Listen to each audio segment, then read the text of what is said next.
జోహార్ బొర్రా వెంకటస్వామి గారు, జోహార్ బొర్రా వెంకటస్వామి గారు.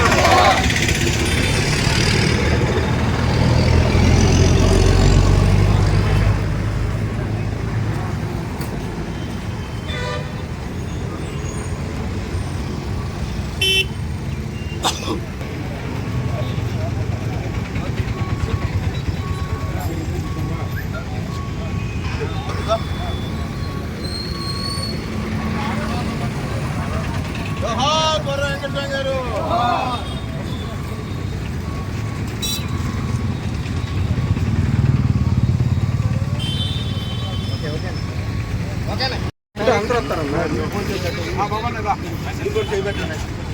అందరూ వస్తారన్నా గదిలో ఒకసారి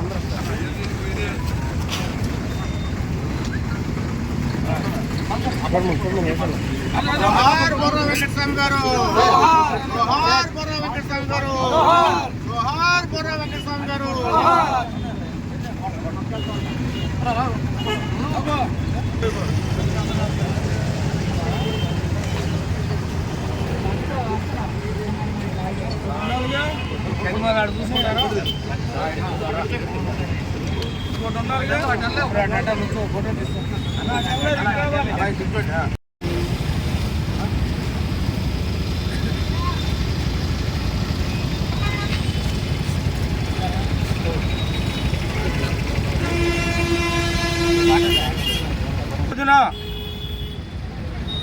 మన యాదవ్ ముద్దుబిడ్డ బొర్రా వెంకటస్వామి యాదవ్ ప్రముఖ న్యాయవాది, అలాగే తెలుగుదేశం పార్టీ పుట్టిన అప్పుడు మొదటి బందరు శాసనసభ్యుడిగా చేసినటువంటి మహోన్నతమైన ఆశాభావం గల ఆశయాలు ఉన్నటువంటి బొర్రా వెంకటస్వామి యాదవ్ గారి ఇవాళ 42వ వర్ధంతి జరుపుకుంటున్నాం. అలాగే బందరులో యాదవ్ కుటుంబ సభ్యులందరూ ఆయన మీద ఉన్న ప్రేమాభిమానంతో అందరూ కూడా ఈ కార్యక్రమంలో పాల్గొంటున్నారు, అందరూ కూడా వచ్చి ఉన్నారు. అలాగే తెలుగుదేశం పార్టీ 83లో ఎన్టీ రామారావు గారు కోహినూరు వజ్రంగా గుర్తించి ఆయనకి టికెట్ ఇచ్చి అధిక మెజార్టీతో గెలిచారు ఆయన.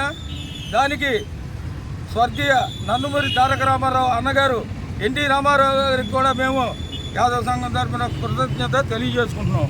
జై మాధవ్, జై యాదవ్. ఈరోజు స్వర్గీయ బొర్రా వెంకటస్వామి గారు మాజీ శాసనసభ్యులు వారికి నివాళులర్పించడం కోసం యాదవ్ ప్రముఖులందరూ కూడా ఇచ్చేస్తున్నారు. వారి యొక్క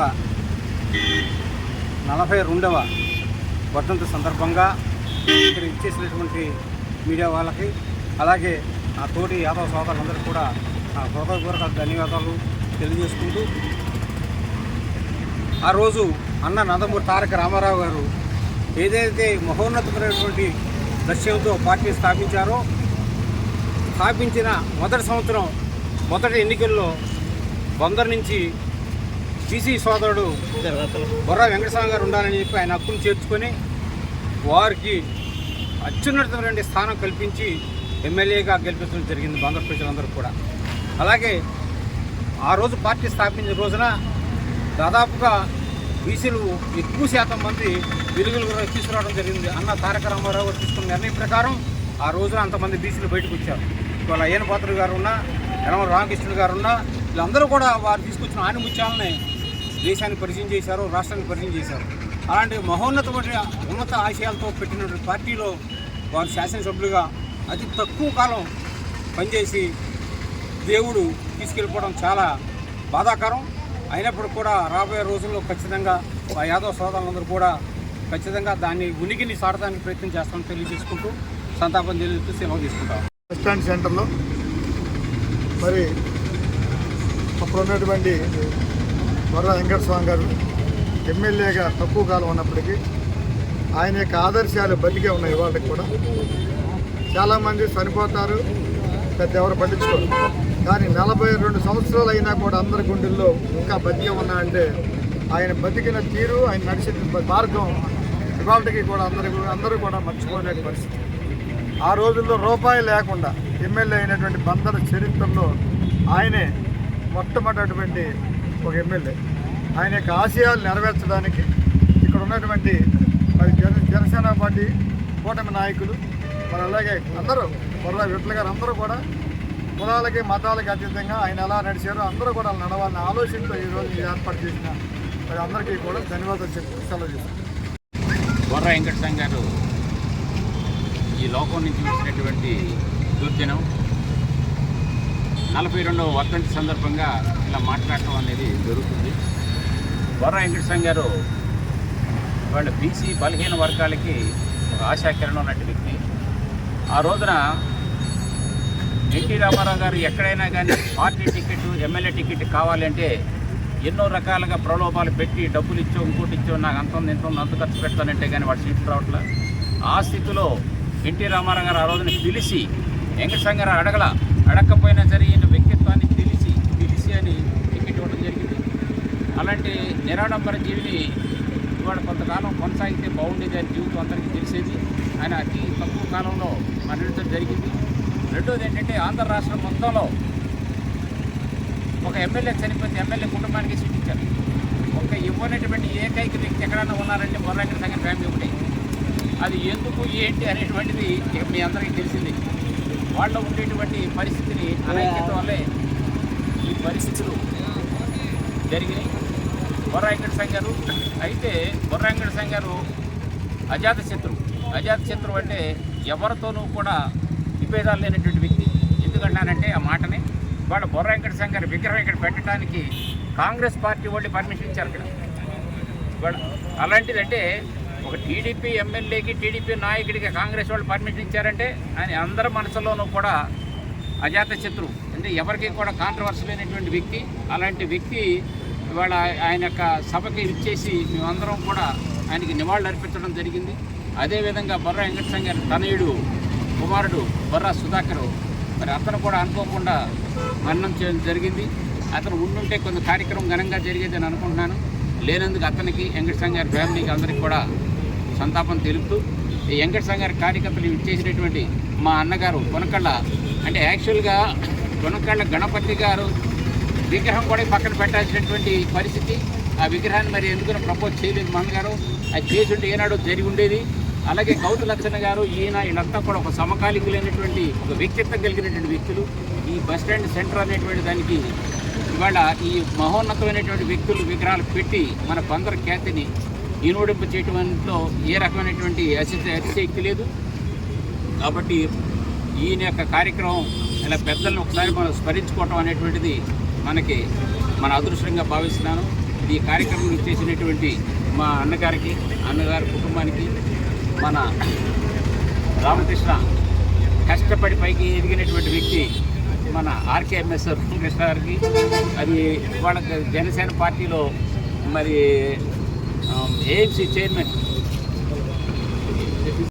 నిర్ణయం తీసుకుని ఒక మహానేత విగ్రహానికి మనం ఈ రకంగా చేయకపోతే వాళ్ళు మనకి అది అవమానకరంగా ఉంటుందని నన్ను పిలవటం, నేను వచ్చి అన్నగారిని పిలవటం, మళ్ళీ రామకృష్ణాన్ని పిలవటం అందరూ అనుకోకుండా జరిగింది. ఈ కార్యక్రమం రాబోయే కార్యక్రమం దినాల్లో మంచిగా ఘనంగా చేయాలని అనుకుంటూ ఇక్కడ చేసినటువంటి కార్యకర్తలందరూ కూడా మరొకసారి ధన్యవాదాలు చెప్తూ చాలా జై హింద్. ఆయన లా చదువు క్రితం నుంచి కూడా స్టూడెంట్గా కూడా ప్రయత్నం చేసి మా నాన్నగారు స్వర్గీయ కొనకళ్ళ గణపతి గారు జిల్లా ప్రెసిడెంట్గా ఉన్నప్పుడు ఆయన వైస్ ప్రెసిడెంట్గా ఎస్సీబీసీ ఎస్టీ మైనార్టీ సభలో ఆయన బాగా పనిచేయడం జరిగింది. 1983లో ఎన్టీ రామారావు గారు పార్టీ పెట్టినప్పుడు మచిలీపట్నం నుంచి అత్యధిక ఓట్ల మెజార్టీతో వెంకటస్వామి గారు 1983లో ఆయన ఎమ్మెల్యేగా ఎన్నికారు. చాలామంది రాజకీయ నాయకులను చూస్తూ ఉంటాం. పదవి ఉన్నా లేకపోయినా సింపుల్గా ఉంటూ ఆ పదవి నేనేదో ఎమ్మెల్యేనో ఎంపీఏనో మంత్రి అయ్యాననే అహంభావం లేకుండా ఆయన చాలా నిరాడంబరంగా గడిపాడు. మరి ఆయన యొక్క 42వ వర్ధంతి సందర్భంగా ఇక్కడ ఇచ్చేసిన తమ్ముడు మా అందరికీ అత్యంత ఇష్టడు బడుగు వర్గాల నేత వేమూరి నాగార్జున గారికి, అలాగే ఇవాళ టీఎంసీ చైర్మన్ తమ్ముడు రామకృష్ణ గారికి, అలాగే ఇంకో తమ్ముడు బొర్రా విఠల్ గారికి, రాజు గారికి, సుబ్రహ్మణ్యం గారికి, చంద్రబాబు గారికి, ఇంకా ఇక్కడికి విచ్చేసిన గోకుల్ శివ వాడు కూడా చాలా ఉద్యమాల్లో నడిపినాడు కాబట్టి బీసీ నాయకుడు ఇవాళ ఇక్కడికి ఇచ్చేసిన వారందరికీ కూడా వెంకటస్వామి గారి అభిమానులకి అందరికీ నమస్కారం తెలియజేస్తున్నాను. ఏ నేత అయినా కూడా సమాజం కోసం పనిచేస్తే ఆయన్ని కులాలకి మతాలకి పార్టీలకి అతీతంగా గౌరవించుకోవాలి. వెంకటస్వామి గారికి విగ్రహం ఇక్కడ ఖచ్చితంగా పెట్టదగింది. ఆయనకు అర్హత ఉంది. ఎందుకంటే 83లో ఆయన ఎమ్మెల్యే అయినా కూడా చాలా సింపుల్గా ఉంటుంది. దురదృష్టవశాత్తు ఆయన పరిస్థితిగతిన ఆయన చనిపోవడం జరిగింది. ఇవాళ ఆయన న్యాయవాదిగా, నిజాయితీగా, నీతిగా ఉండేవాడు. తన డబ్బులతో రాజకీయం చేశాడు తప్ప ఎవరిని కూడా యాచించేవాడు కాదు. ముఖ్యంగా మా కుటుంబానికి ఆయనతో చాలా అభినాభావ సంబంధం. మరి అటువంటి మహనీయుడికి వాళ్ళ నివాళులు అర్పించే అవకాశం మనకు వచ్చింది. మరి వెంకటస్వామి గారి యొక్క ఆశయాలు ముందుకు తీసుకెళ్ళాలి. ఆయనలోని నిరాడంబరతని అందరూ కూడా ఆచరించాలని మరొకసారి సెలవు తీసుకుంటాం.